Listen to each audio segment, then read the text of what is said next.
Good afternoon, Birmingham. Well, here we are. Reform UK meeting in Birmingham. There's joy, there's optimism, there's humour, there's great belief that we can turn this country around. And yes, there are fireworks, and we enjoy ourselves, but spare a thought.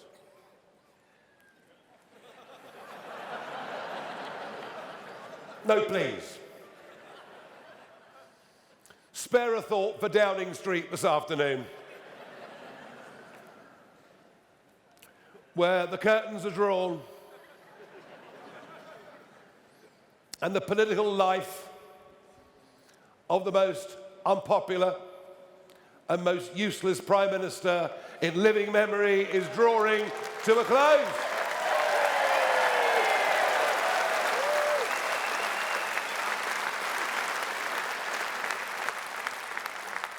The Mandelson saga tells you all that you need to know. Its depth, the numbers of people it involves, the sheer level of corruption is probably the biggest political scandal we've seen for 100 years, and it's not as if the PM wasn't warned. Everyone knew that the bloke was a wrong 'un. So McSweeney, in the short term, has carried the can. As you might have heard when you arrived, the Scottish leader, Anna Sarwar, has called on him to go. The cabinet are coming out one by one being loyal, because none of them want to appear to be the person that wields the knife. And he has to meet the backbench Labour Party at 6 p.m. this evening, where I expect the conversation will be of a rather franker nature. He won't be there for long. He'll be gone and replaced by somebody undoubtedly far worse. Far worse. It took the Conservatives 14 years, 14 long years of disaster to get into the mess they did, and this mob have managed it within a space of 18 months. I suppose you've got to admire it, really.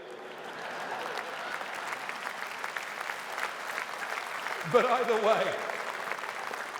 way, what we do know is there is now a very clear dividing line in British politics. Keir Starmer says the country is not broken. Kemi Badenoch says the country is not broken. And we say, and 74% of the public agree with us in opinion polls, we say Britain is broken and Britain needs reform. And it doesn't matter where you look. It doesn't matter where you look. Just look at our public services. The NHS, just as one example. It's literally impossible for the NHS to cope with the level of population explosion that has happened in this country over the course of the last 20 years. And I can scarcely believe that now we are offshoring the NHS, outsourcing the NHS. You could get a telephone Zoom consultation from a doctor on a beach in Malaysia. Don't ever let the Labour Party say that Reform want to privatise the NHS whilst they're outsourcing the NHS, whilst at the same time putting a cap on the number of students who qualify as doctors and nurses every year. Complete and utter madness.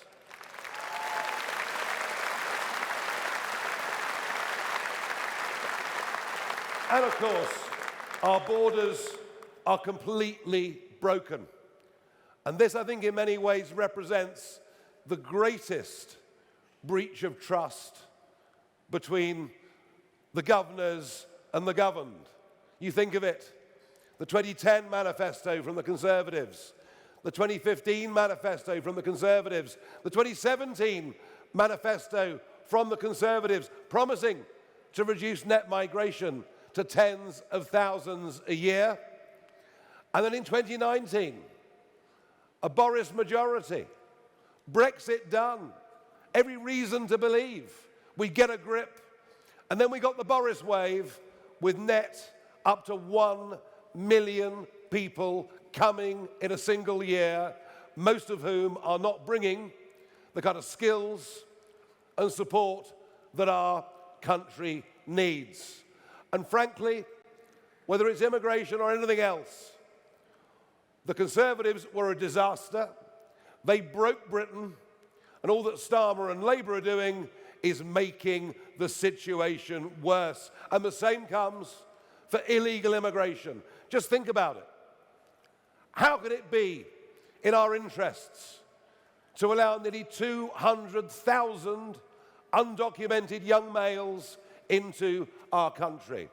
And that is what has happened under both the Conservatives and Labour, and now more people have arrived by boat under Starmer than did under any other Prime Minister. Our borders are broken. Our economy is broken. No one dares admit it. The national debt increased 2.5 times in 14 years of Conservatives and is now absolutely, totally out of control under what I think, despite the CV, oh no, she's got a good CV, that Rachel Reeves. 10 years, a senior economist at the Bank of England. Do you know what? She is the most useless Prime Minister in our history and an embarrassment to us on the world stage. She clearly hasn't got a clue what she's doing. As our debt explodes, as our welfare bill goes through the roof, business confidence sinks. And I particularly want to mention small business. There are 5.6 million men and women out there engaged in their own enterprises who frankly feel persecuted by both of the last two governments. And we are the party that's on the side of Alarm Clock Britain. We're on the party on the side of people who want to get up, run their businesses, have a go, and believe you me, I think those self-employed and small businesses will vote Reform at the next election. Frankly, there is nobody else who even understands what they do, because almost no one in business has ever had a proper job, and that is going to change.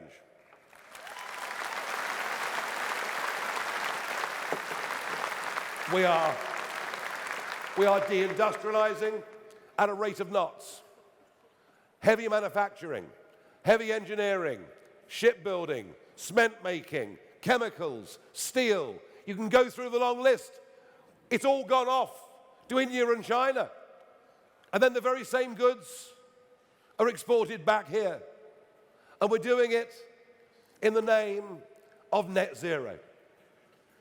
We're doing it in the name of saving the planet, despite the fact the goods that are offshored are produced to lower environmental standards and then shipped all the way back. It's incredible. In 2010, we spent £6 billion importing energy from overseas. In 2024, we spent £36 billion importing energy from overseas. We are taxed at the highest level we've been since the war, and many, many people, not just the rich, but many bright, young, ambitious people are leaving our country in what is now approaching an exodus. Our economy is broken. And have a look at our politics. That is well and truly broken. Well, you can see how broken the Labour government is, but think of the 4 years of endless psychodrama the last Conservative government put us through. Too busy fighting each other to even consider standing up and fighting for the voters and the people of this country. We have a Prime Minister who is not a leader, and things are changing on both the centre-right and the centre-left. For all of our lifetimes, we've understood that there was a two-party system that led to government in Britain. And I can say today, for the first time, the two-party system we've known all of our lives is now over. It's gone. It's consigned to history.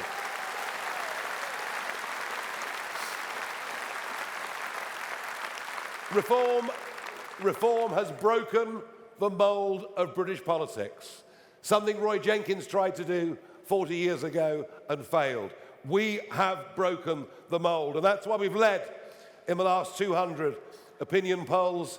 And I must tell you that I approach May the 7th and those elections in Scotland, in Wales, in all 32 London boroughs and thousands of seats up and down the country. I now approach May the 7th with a growing sense of optimism every single day. I really do.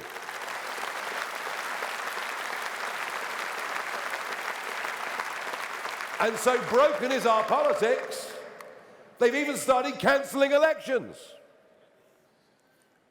I thought only banana republics cancelled elections.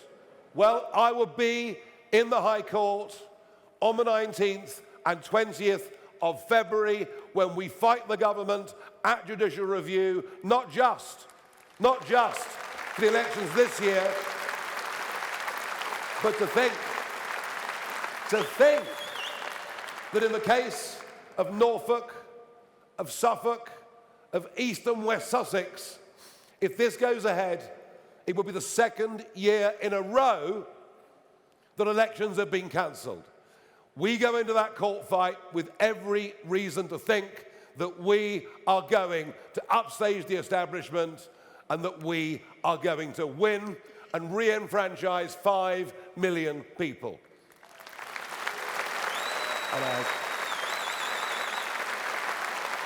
Now, there is a number of people in those counties, particularly those for the second year in a row, have now started cancelling their direct debits and standing orders for their council tax. They're doing so on the basis of no taxation without representation. Using the internet without a VPN, a virtual private network, is a bit like taking to the road without car insurance. All it takes is one unlucky moment to cost you a lot of cash. This video's sponsor is Private Internet Access. They are the VPN to help keep you safe. Click the link in the description below to find out why over 30 million people have downloaded PIA to protect themselves online. A virtual private network is an app that hides your IP address and helps keep your data private. When you're browsing the internet at home, you give up a large amount of data to businesses, to shops, and indeed to social media giants too. Hackers have the ability to steal your personal data with ease, including sensitive information such as passwords, keystrokes, and even your personal photos. Private Internet Access helps protect your personal data by encrypting your internet connection to keep your data out of the hands of cyber criminals. And it's not just hackers either to be concerned about. Information can be censored too. When Canada passed their C18 bill, social media giants decided to ban news content on their platforms. But PIA can protect your ability to consume the news and content you love. Private Internet Access is available for Windows users, Mac OS, Android, Linux, iOS, and you can use one PIA subscription to protect an unlimited amount of devices. And we've got a huge GB News discount for you too. Click the link in this video's description and you'll get a massive 83% off PIA. That's under £2 a month, the price of a coffee, and you'll get an extra 4 months completely free on top. Also, there's a 30-day money-back guarantee too. Visit piavpn.com/GB News to start protecting yourself digitally today. Now, of course, I could not possibly. None of us could we? Behave, Lee. We couldn't possibly support such action, but do you understand? I'm sure you'd feel the same way. We're going to do something about it. Now, if Sir Keir or whoever follows you, and if Kemi, if you don't believe Britain is broken, I tell you what, come here to Birmingham, because Birmingham is well and truly broken. The city is bust. Another volunteer to stand for the council elections. Thank you very much indeed, sir. The city is bust, and of course much of it caused by a piece of EU law written into the Equalities Act. As the rubbish piles up on the streets, it is said there are rats here today, the biggest that have been seen since the Western Front many years ago. And sectarian politics.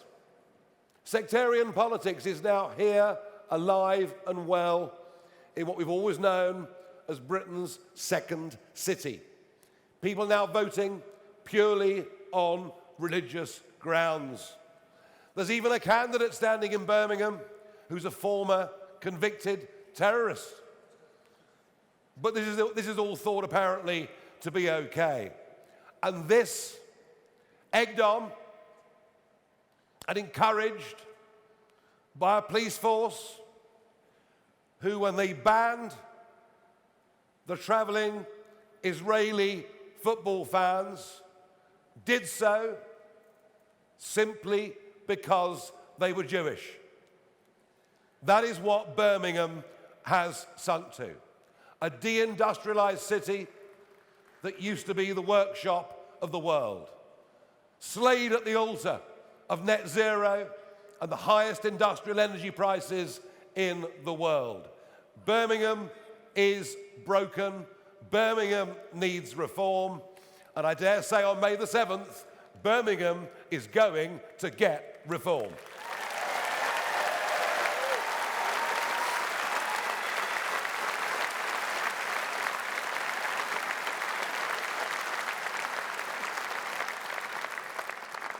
Now, unless you face up to the facts that Britain is broken, unless you're prepared to be honest enough to accept the depth of trouble that we're in, you can't begin to even contemplate what the actions needed to rectify it are. And that, I believe, is what gives us, above all, our biggest advantage over our competitors who've still got their heads very, very firmly tucked in the sand. They somehow think that you can fiddle with the boiler, replace a couple of spare parts and it'll all be okay. And we say no. We need a brand new boiler and not a heat pump. We need a completely brand new system. So Britain is broken. Britain does need reform, and reform will fix it. We've got the character, the attitude, the mindset, the optimism, the belief. Nothing will stop us from doing it. We will fix it, period.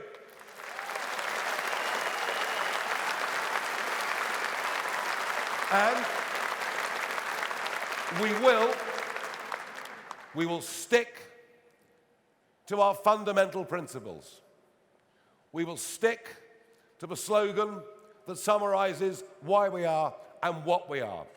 Our priorities are family, community, and country, and we care about those things, frankly, to the exclusion of all else. Because if we do, and we respect the Judeo-Christian principles which underpin the entirety of our civilization, if we understand those things, respect those things, then we can proceed with people in position and with policies that will all be based around one political theme. And that political theme is national interest. We will act in the national interest and of its people at every given opportunity, regardless of criticism.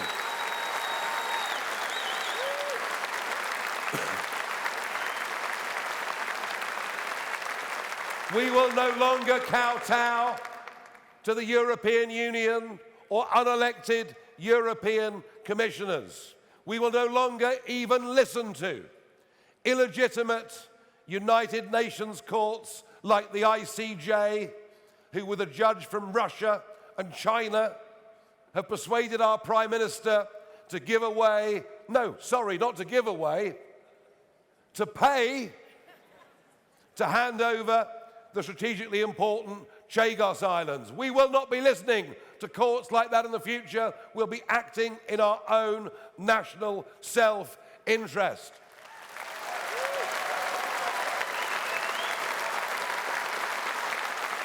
And we won't do the bidding of the Chinese Communist Party in the shameful way that this Prime Minister, this government, and many of its officials do. Did you see after his visit to Beijing that today British citizen and democracy rights campaigner Jimmy Lai has been given a further 20 years in prison? Starmer doesn't negotiate. Starmer doesn't stand up for the interests of British people, of whom Jimmy Lai is one. He surrenders at every twist and turn. And we will end DEI in our public sector.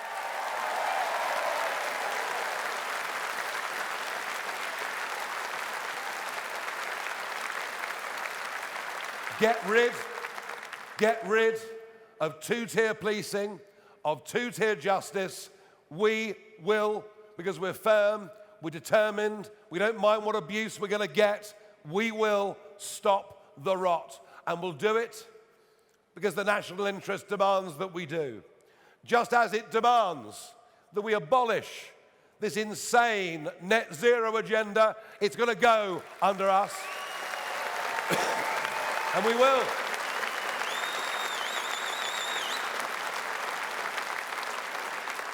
We will get the North Sea operating again. We'll get rid of the ludicrous taxation that Jeremy Hunt and the Conservatives put on and Rachel Reeves made worse.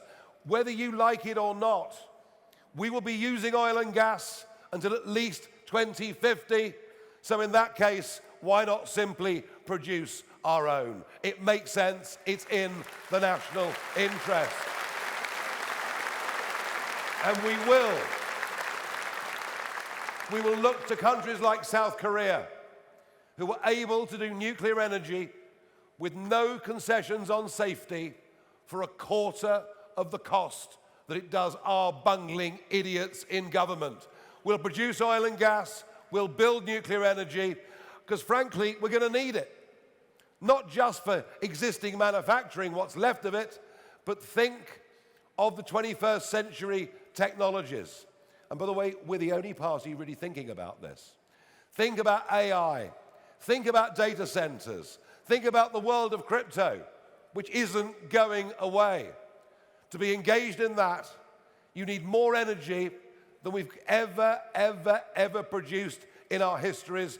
We must and we have to be ready for that because it is in the national interest.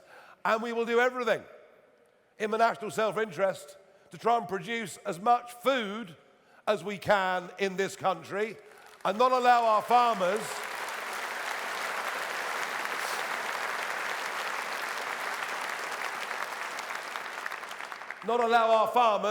to be bought out by those biodiversity deserts of solar farms. Let's produce food and get rid of all the solar farms. Simple as. And while we're on security, Starmer's hideous 11-year surrender of much of our fishing to European countries has been a hammer blow to coastal communities all over this country, and we will take back what is rightfully ours, give our fishing industry a chance to live and thrive.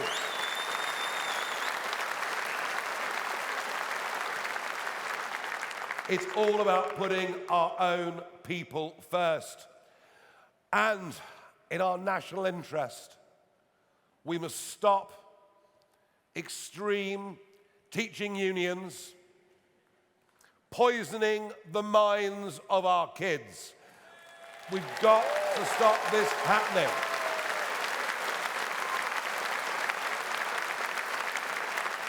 We will ensure there is a patriotic, balanced, historical agenda that our children learn. And we will also recognise that not everybody is fit to go to university to do an ology. That actually in the modern world of AI, people with trades and skills are not going to get replaced by computers. So from the age of 16, boys and girls should at school be able to start learning trades and skills that will last them for their entire lives.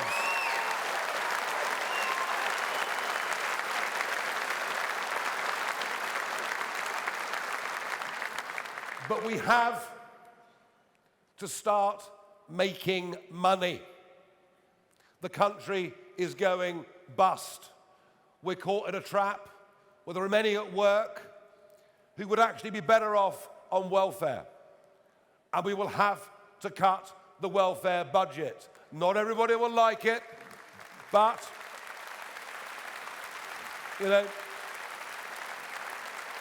I'm sorry, but mild anxiety, I mean, after a heavy night out, I have mild anxiety. Well, less so than before. But you can't go on the sick because you've got mild anxiety. But it is an attitudinal change that Britain needs. An attitudinal change to hard work rather than work-life balance. An attitudinal change to the idea of working from home. People aren't more productive working at home. It's a load of nonsense. They're more productive being with other fellow human beings and working as part of a team. I want us to be the champions of have a go Britain. People setting up businesses, people having a go. They may succeed, they may not, but many will, and I'm pleased that Kevin Byrne, who was the founder of checkertrade.com, is going to be our mentor in helping us produce the right policies for millions more men and women to set up their own businesses and have the chance to make a big success of their lives. And I'm proud that we're going to do that. But the Whitehall class don't get it. The Westminster class don't get it. They don't understand hard work. They don't understand business, and we do. And the same goes for tax. Why would you want all the richest people who pay the most amounts of tax to leave the country? Because if you do that, it means the taxes that everybody else has to pay, who's at work, go up. It is the economics of jealousy. It is the economics of small-mindedness. It is the economics of stupidity. And I want to reverse the exodus. I want the rich to come back and pay taxes here. I want to stop young 30-something ambitious people leaving our country. And tax is part of it, but it's not all of it. One of the other reasons people are leaving London in such numbers is because of the near collapse of law and order. And it isn't just London, is it? It's the same in all of our cities. And the academic experts will tell you that crime is falling. Is it hell? Whether it's phone thefts or frauds or sexual assaults or whatever it is, crime is getting worse.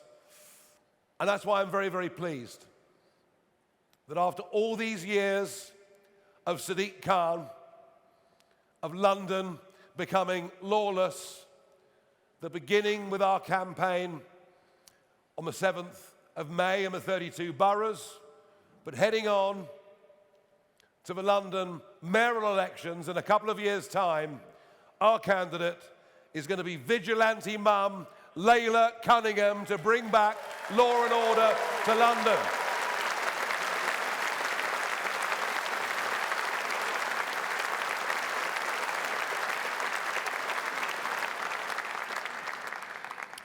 And yes, we will control our borders. We will act in the national interest in terms of defence, in terms of waking up to the fact that our defences were shredded in 14 years of Conservative government, and despite all of Labour's promises, it isn't actually happening. And if we have to cut the welfare budget to make our defences stronger in a dangerous world, well then that is exactly what we are going to have to do. We can't defend ourselves right now. We need to be able to. Now, 20 months ago, I took a very big and life-changing decision. Having retired from politics, once we got Brexit over the line, I decided that I would come back into politics, and I did so because I believed that at that moment in time, I was the best person to lead the fight back against the shredding of all of the values and all of the good things that this country had stood for. I can't be bought. I can't be bullied. I've stood for the same principles for many, many decades. I'm not doing this for my health.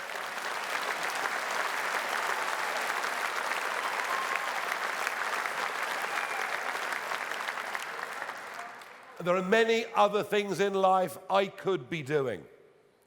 But 18 months on, I believe even more strongly that I am the right person at this moment in time to lead this vital and historic movement. And I won't get everything right, but I will always lead with courage. If you can survive the snakes in I'm a Celebrity, Get Me Out of Here, you can survive pretty much anything. But of course, the criticism consistently has been, you're not ready for the election because you're a one-man band. Well, that is all changing, and it's changed rapidly. Whilst we've had in the existing team talent, hard work, ability, and life experience, what we've lacked is experience in number 10. What we've lacked is experience in government. What we've lacked is long-term experience in Parliament. And that is why Nadine Dorries, Jake Berry, Nadeem Zahawi, Danny Kruger, Andrew Rosendahl, Robert Jenrick, and Suella Braverman are very welcome in our camp, and we're delighted to see many of you here today.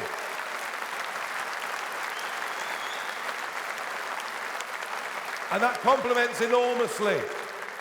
That complements enormously what myself and David Bull, Zia Youssef, Richard Tice, Sarah Pochin, and of course, Lee Anderson have been doing already. Anyone from the outside can see we're now beginning to actually build a team of people. And I will also go on encouraging those from outside politics with expertise to join us. People like Colin Sutton, people like Vanessa Frake, and there are many, many more people out there who will answer the call because they realise just how much trouble our once great country is in. The May the 7th elections are crucial. They are our equivalent of the midterms. And I'm pleased that we've got the right leadership in Malcolm Offord in Scotland, Dan Thomas in Wales, and Layla Cunningham in London. We've got the right people. But I'm not going to wait until after May the 7th for the next phase, because things are moving rather quickly out there. I will, within the next few days, start to unveil the first people who will act as our spokesman and act as our shadow cabinet ministers. That is coming in just a few days' time and will represent yet more maturity for our party. And I'm looking forward to that, very, very much indeed. I said here in September that I thought the general election would happen in 2027. Well, of course, I was mocked and ridiculed. I'm always mocked and ridiculed. Well, I stand by that, but it could come more quickly. This whole thing could just unravel. Starmer goes, the party moves to the hard left, there's a further exodus of capital and people from the country, the bond markets lose confidence. I know Andy Burnham and the others say, we're not worried about the bond market. Well, you may not be worried about the bond market, but the bond market's worried about you.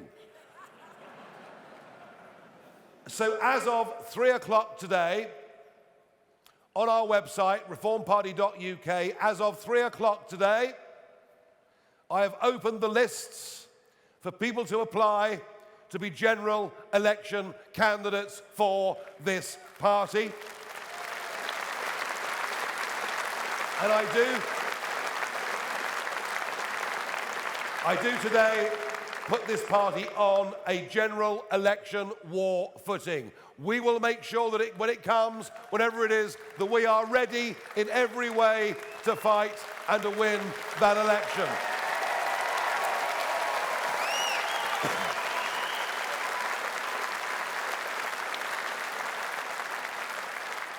And we're fighting because we believe that we want and need a proud, independent country that stands up on its own 2 feet, cherishes its past, but embraces its future. It's a place people want to come and live, a place people want to come and invest, a place where wealth and better living standards can be created. We have been totally failed by the two-party system, totally failed by career politicians.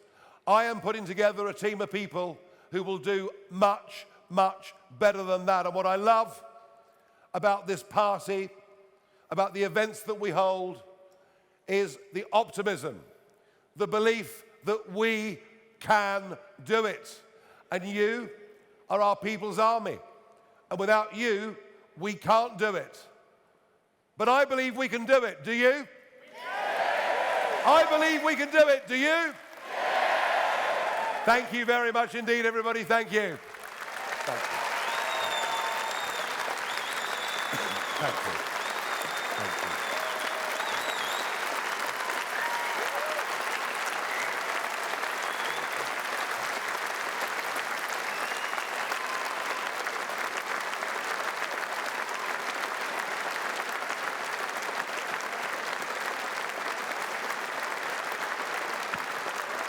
Okay, now, you're now all part of a very large press conference. So behave. First up is Catherine Foster from GB News.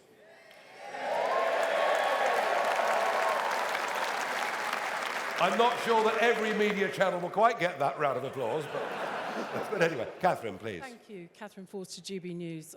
Obviously, chaos in Downing Street, the Prime Minister's position very precarious. You've talked about the national interest. What do you think the Prime Minister should do in the national interest? Should he resign now or in the coming weeks? And when you said about something much worse could replace him, could you elaborate on that? Yes. Look, if a Prime Minister loses credibility, can't command the House of Commons, can't command his own party, doesn't have respect internationally, then it's not in the national interest for him or her to stay. So I think that he should resign, and I think that he will, before very long, resign. I think Anna Sarwar is a very big marker. I mean, how can Labour now fight the Scottish elections if Starmer stays as Prime Minister? It's virtually impossible, isn't it? And the same, I think, will come for Wales very, very shortly. And there's supposed to be a meeting of the Parliamentary Labour Party at 6 o'clock tonight, which, could be very entertaining. When I say much worse, they'll go further to the left. The centre of gravity of the Labour Party is being dragged leftwards. It's being dragged leftwards by sectarian votes and fear of losing to more Gaza independence. It's being dragged leftwards by the advent of Zach Polanski. Some pretty crazy ideas, but that's where it's going. So I suspect that the next leader of the Labour Party will have even worse policies on tax, will drive the exodus of talent from the country, and I think things are going to get worse before they get better. But you know, maybe the truth is, if Starmer goes, maybe what the public really deserve is a general election, and that is what we'll push for.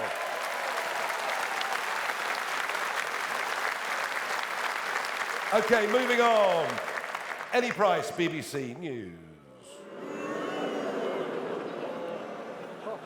Honestly, I said behave. You haven't heard the question yet? Actually, I didn't know I was getting one, Nigel, but so you think the general election could be far sooner rather than later? You're talking about announcing your shadow cabinet in the coming days. Are you really ready? Well, you know, we're only really just, we've really only been properly in gear for the last 18, 20 months. What we've achieved in that short space of time is truly remarkable. But it's rather like building a company. The first 25% takes a long time, and then once you've got things moving, things slip into gear very quickly. I said a couple of weeks ago we were 50% prepared. I would argue within a month or 2 months, we will genuinely be ready. Certainly more ready than all of the others. And is it an enormous challenge? Yes. But we've managed to maintain a great sense of spirit, optimism, and team unity. We will be ready, and I'm not sure the general election will come voluntarily. I just think there is an outside possibility that over the summer months, there is some kind of economic market meltdown that brings an early election. So I'm still sticking with it's probably 27, but the chances of it being 26 have gone up considerably in the last 48 hours. Thank you. Sorry. Rob Mayer from BBC Midlands Today. Hello. Hi, welcome again to the West Midlands. Rob Mayer, BBC Midlands Today. I mean, you had tremendous success in this part of the world at the local elections in May last year. Your key promises were to reduce waste and cut tax. So what do you say to voters who might be feeling let down in places like Staffordshire, Warwickshire, where council tax is going up, and in Worcestershire, where one of your councillors, David Taylor, actually resigned over the weekend over plans to raise council tax by nearly 10%? Well, Worcestershire's a total basket case. You know that, I know that. It's on the edge of bankruptcy. We are not in majority control in Worcestershire, so I take that out of the equation. But if we want to talk about Staffordshire, I want to talk about Warwickshire.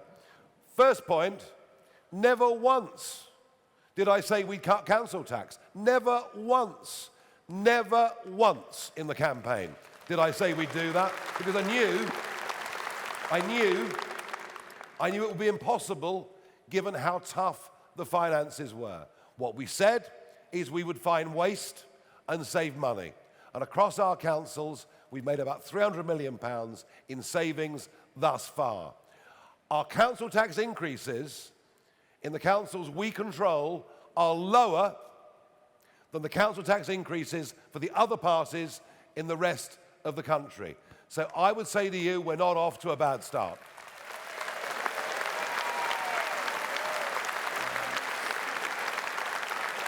Okay, Lewis Warner, ITV News Central.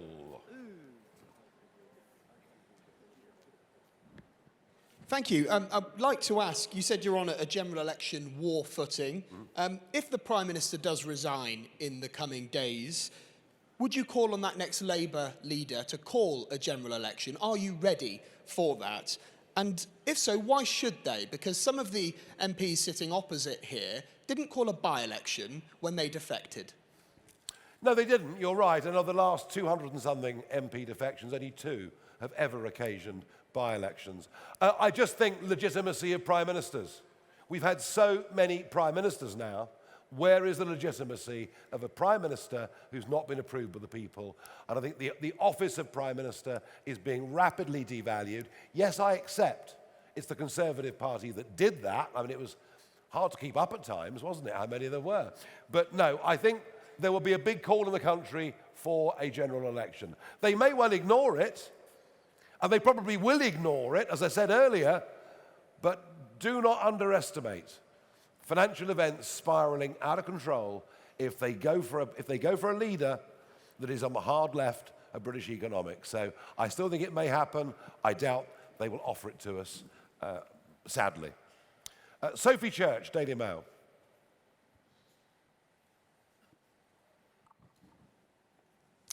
Thanks, Nigel. So if you are to succeed at the next general election, how will you host sensible, productive conversations with the civil service, given you've said you'll slash numbers, and in response, civil servants have said they'll revolt? Well, we've had civil servants saying that they're suffering through emotional trauma at the prospects of a reform government. Well, that sounds like the first cost cuttings are going to be quite easy, doesn't it, really?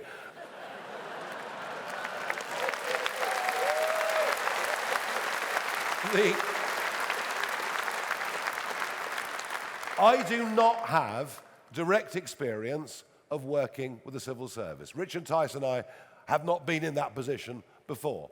But we've spoken to enough people who tell us there are many good people in the civil service who want to do their best. And what we have to do is find out who are the good ones and keep them. And with the advent of AI, I promise you, with the advent of AI, there are going to be a lot of job losses in the civil service anyway. What we cannot have is an obstructive civil service that willfully try to prevent the manifesto of a government being put through.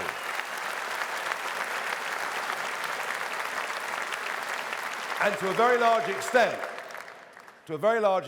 that is what Danny Kruger has come into the party to do, to prepare us for government, to work out what executive powers we do have or don't have, and make sure we make the right choices. I mean, it's the same with the House of Lords. That's another potential obstruction to what we need to do. So I understand the question, we are thinking about it, and we are working on it. Genevieve from the Daily Telegraph. Hi, Nigel. You say that you want to put experts from outside of politics onto your front bench, and you'll be announcing names within the next few days.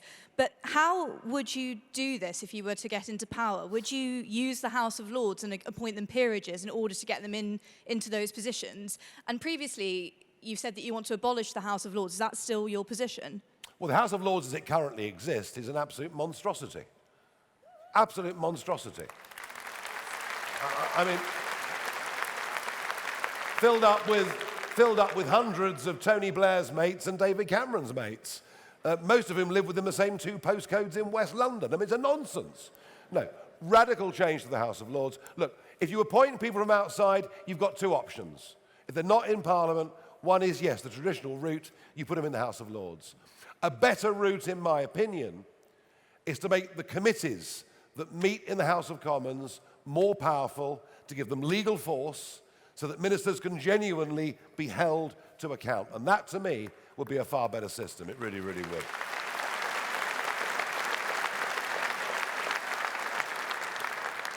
Sophie from the Daily Mirror. Hi, thanks, Nigel. So last year, one of your new MPs, Robert Jenrick, complained about visiting Handsworth in Birmingham, where he said he didn't see another white face when he was speaking about integration. Do you think the best way to assess whether an area is integrated is by the number of white people in it? Thank you. No, it's by, do people speak the same language? Do kids play together in the street? Is there a sense of commonality, and is there a sense of community? And I think there is a feeling in too many areas of excessive levels of immigration, regardless of geography, ethnicity. Actually, we finished up with desperately divided societies, and that's a fault of irresponsible immigration policies. Simple as that. Right, now, Can I ask Richard and the other MPs to join me, please, now on the stage?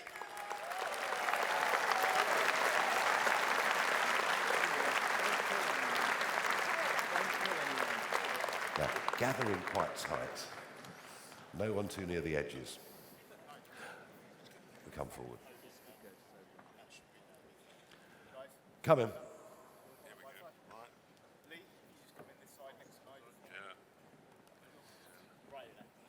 Lee was hiding, I can't believe it. On behalf of all of us, massive thanks for you turning out on a Monday afternoon in such numbers. Massive thanks for your enthusiasm, your optimism, your energy. I know many of you are going to be engaged in these elections coming up. There's one coming up later on this month, a load more coming up on the 7th of May.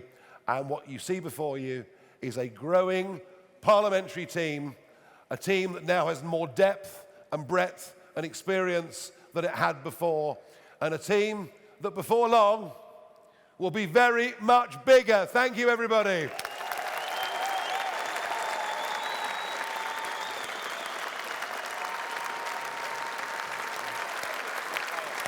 It's all right.